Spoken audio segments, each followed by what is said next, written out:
నమస్తే, నేను మీ మధు.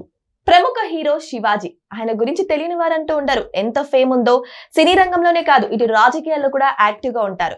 అయితే రీసెంట్ గా శివాజీ గారు ఒక మూవీ ఈవెంట్ లో చేసిన వ్యాఖ్యలు వివాదాస్పదం అవుతున్నాయి. హీరోయిన్ల వస్త్రధారణ గురించి, ఆయన చేసిన కామెంట్స్ గురించి ప్రతి ఒక్కరు కూడా ఫైర్ అవుతున్నారు. ముఖ్యంగా సినీ ప్రముఖులు కూడా. మరి అసలు ఏం జరిగింది? శివాజీ గారు ఆ వ్యాఖ్యలు ఎందుకు చేయాల్సి వచ్చింది? శివాజీ గారు చేసిన వ్యాఖ్యలు కరెక్టే అంటారా? దాని గురించి ఇప్పుడు మనం తెలుసుకుందాం. ప్రస్తుతం మనతో పాటు ఉన్నారు ప్రముఖ సినీ విశ్లేషకులు ధీరజ్ అప్పాజీ గారు. వారిని అడిగి మరిన్ని విషయాలను తెలుసుకుందాం. నమస్కారం సార్. నమస్తే మధుశ్రీ. సార్, చూసుకుంటే నిన్న జరిగినటువంటి ఒక మూవీ ఈవెంట్ లో శివాజీ గారు ఒక వివాదాస్పద వ్యాఖ్యలు చేశారు. ఒక బీప్ లైన్ కూడా వాడారు మహిళల గురించి.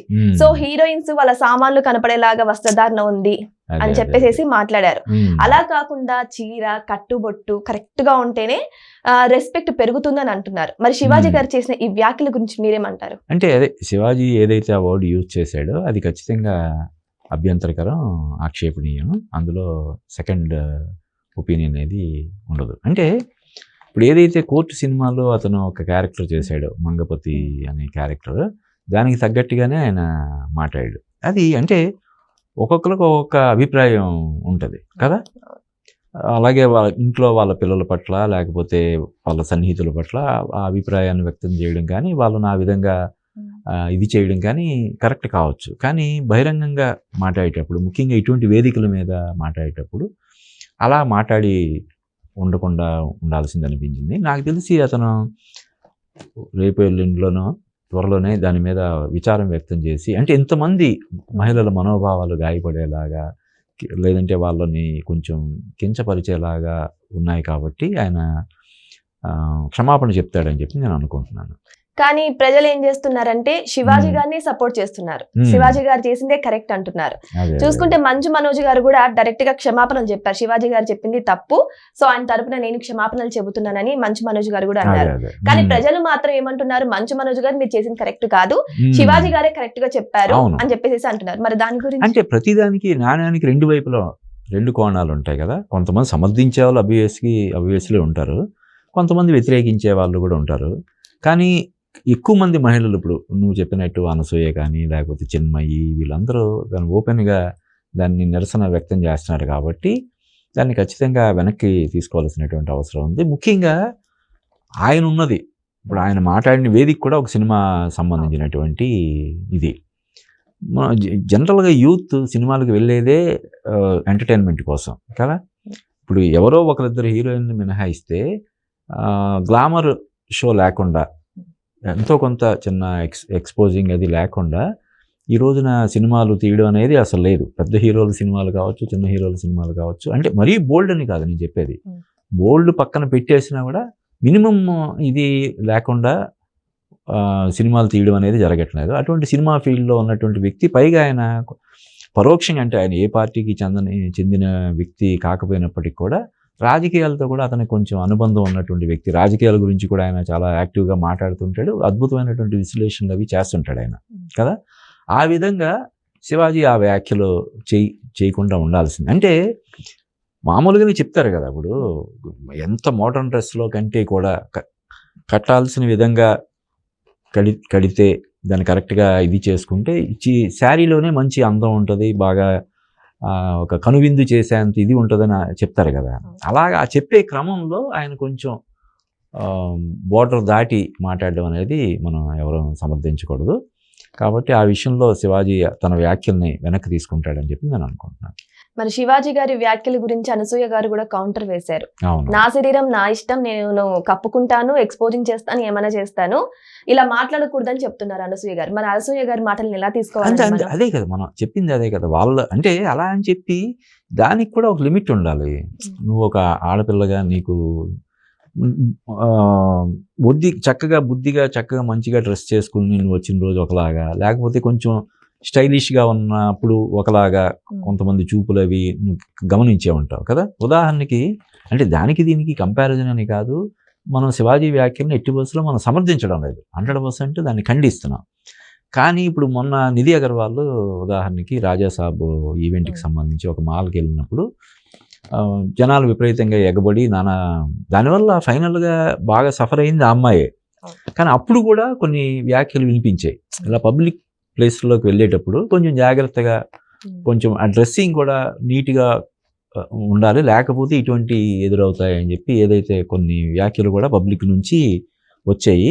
అలాగే ఇప్పుడు కూడా దీన్ని శివాజీ వ్యాఖ్యల్ని సమర్థించే వాళ్ళు డెఫినెట్గా కొంతమంది ఉంటారు, దాన్ని వ్యతిరేకించే వాళ్ళు కూడా ఉంటారు. ఆల్రెడీ శివాజీ చేసిన వ్యాఖ్యలకు గాను మనోజ్ తనే వకాల్తా తీసుకొని తన క్షమాపణ కూడా చెప్పున్నాడు. కాబట్టి శివాజీ కూడా క్షమాపణ చెప్పడానికి వెనకాడతాడని నేను అనుకోవట్లేదు. ఆయన కూడా he will come forward and say sorry. మరి ఇప్పటి కాలంలో ఎక్స్పోజింగ్ లేని ఆఫర్లు రావట్లేదు అని చాలా మంది అంటున్నారు సార్, అది ఎంతవరకు నిజమంటారు? అంటే ఇంక దీనికి ఒక లిమిట్ అనేది, ఆ ఎక్స్పోజింగ్కి ఒక లిమిట్ అనేది లేకుండా అలా పలానా సినిమాలు ఎంతుంది కాబట్టి ఇంకో సినిమాలు అలా పెంచుకుంటూ వచ్చేస్తున్నారు. కొన్నాళ్ళకి ఏమొద్దంటే మధుశ్రీ, ఈ ఎక్స్పోజింగ్కి జనాలకే వెగటు పుట్టేస్తుంది.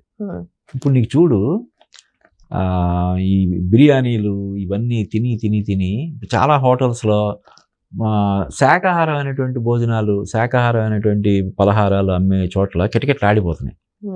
కొన్ని హోటల్స్ ప్యూర్ వెజిటేరియన్ హోటల్స్ కిటకిటలు ఆడిపోతున్నాయి. ఎందుకంటే తిని బోరు కొట్టేసింది, జనాలు వెగటు పుట్టేసింది. అంటే రోజు బిర్యానీలు తినే వాళ్ళకి వారంలో ఒక రోజు మంచి పులిహోర దద్దోజనం పెడితే ఎంత చక్కగా ఆవురు మంది తింటారో, అలాగా ఒక రోజు కొద్ది రోజులకి ఎక్స్పోజింగ్ అంటే జనాలకు కూడా చిరాకు పుట్టేస్తుంది.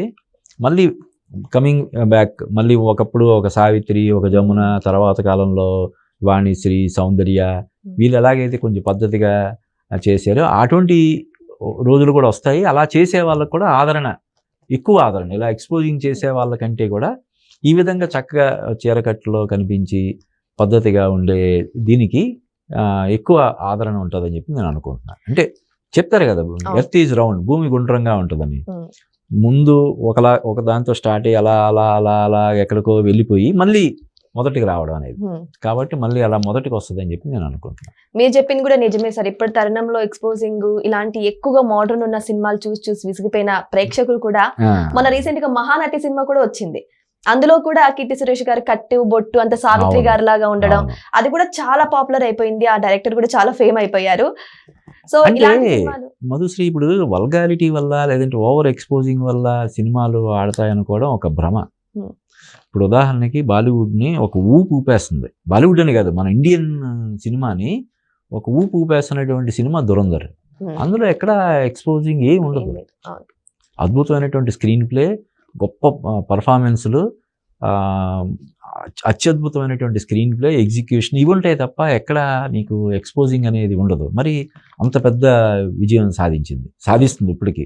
ఇప్పుడు ఆల్రెడీ టాప్ 10 లిస్ట్లోకి వెళ్ళిపోయింది, టాప్ 5లో కూడా వెళ్ళిపోయే దిశగా సంచలనం సృష్టిస్తుంది. మరి అందులో ఎక్స్పోజింగ్ అది ఏం లేదు. అలాగే ఈ ఏడాదిలో మనకి అసాధారణటువంటి విజయాలు సాధించిన చిన్న సినిమాల్లో కోర్టులో ఎక్కడ ఎక్స్పోజింగ్ ఉంది, లిటిల్ హార్ట్స్లో ఎక్కడ ఎక్స్పోజింగ్ ఉంది, రాజు వెడ్స్ రాంబాయ్లో ఎక్కడ ఉంది, ప్రేక్షకులు ఎక్కడ ఆదరణ చూపిస్తున్నారు ఎక్స్పోజింగ్ సినిమాలకి? లేదు కదా. మరి విపరీతమైనటువంటి ఎక్స్పోజింగ్లు లేకపోతే మరోటి ద్వంద్వార్థాలు వగేరా ఉన్న సినిమాలు బోల్డెన్ వచ్చినాయి, వాటికి ఏమైనా ఆదరించారా? ఎప్పుడు కూడా మన ఆడియన్స్ అటువంటి సినిమాలని దూరమే పెట్టారు.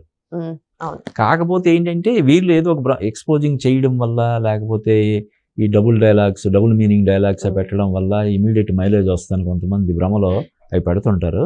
కానీ అవి లాంగ్ రన్లో అవి ఏదైనా ఎప్పుడైనా 1-6 సినిమాలు అటువంటి ఏమైనా అయితే అవుతాయి తప్ప, ఇప్పుడు నీకు ఎందుకు ఎక్కడికో మనం వెనక్కి వెళ్ళడం కానీ లేదంటే ఇంకోటి ఎందుకు? ఈ 2025లో సూపర్ డూపర్ హిట్ అయిన సినిమాలు సంక్రాంతికి వస్తున్న దగ్గర నుంచి చూసుకుంటే నువ్వు ఓజీ కానీ, లేకపోతే లిటిల్ హార్ట్స్ కానీ, కోర్టు కానీ, రాజు వెడ్స్ రాంబాయ్, ఇలాగ మనం చెప్పుకున్న సినిమాలతో పాటు ఘన విజయం సాధించిన సినిమాలన్నింటిలో కూడా చక్కగా పద్ధతిగా ఉన్న వీళ్ళే ఉన్నారు తప్ప పరిధి దాటి ఎక్స్పోజింగ్ చేసిన వాళ్ళు లేరు. నిండుతనం బాగా కనిపిస్తుంది ఆ సినిమాలో కదా. కాబట్టి దాని నుంచైనా వీళ్ళు దృష్టిలో పెట్టుకోవాలి. ఎక్స్పోజింగ్ వల్ల పెద్దగా ఒరిగేది ఏమి ఉండదు. టెంపరీగా ఏదో కొంచెం ఆ దృష్టిని ఆకర్షించడానికి హెల్ప్ అవుతుంది తప్ప ఒక సినిమా సక్సెస్ని ఇన్ఫ్లుయెన్స్ చేసే రేంజ్లో అయితే ఇవి ఉండట్లేదు. అయితే అట్ ది సేమ్ టైం ఇప్పుడు ఓ ఫంక్షన్కి మామూలుగా మన ఇంట్లో కూడా ఏదైనా ఫంక్షన్కి వెళ్ళేటప్పుడు కొంచెం స్పెషల్ కేర్ తీసుకొని డ్రెస్సింగ్ పరంగా కానీ కొంచెం ఇది మేకప్ పరంగా కానీ తీసుకుని వెళ్తుంటారు. దాన్ని మనం తప్పు పట్టకూడదు, కానీ అది కూడా శృతి మించకూడదు అని చెప్పడాన్ని ఆయన కొంచెం ఓవర్గా ఏదైతే అతను చెప్పాలనుకున్నది కొంచెం ఓవర్గా, ఇప్పుడు ఒకే మాటని మనం పద్ధతిగా చెప్పొచ్చు, ఇంకోలాగా కూడా చెప్పొచ్చు కదా. అలాగా చెప్పడంలో వచ్చినటువంటి ఇబ్బంది డెఫినెట్గా మనం శివాజీ చేసినటువంటి వ్యాఖ్యలను అయితే మనం 100% ఖండించాలి. అవును సార్, నిజమే. సో ఇప్పుడు శివాజీ గారు చేసినటువంటి ఈ వ్యాఖ్యల గురించి అందరూ రియాక్ట్ అవుతున్నారు. మరి శివాజీ గారు దీని గురించి ఎలాంటి ఆన్సర్ ఇస్తారో మనం అందరం వెయిట్ చేసి చూద్దాం. Thank you so much. Thank you Madhushree.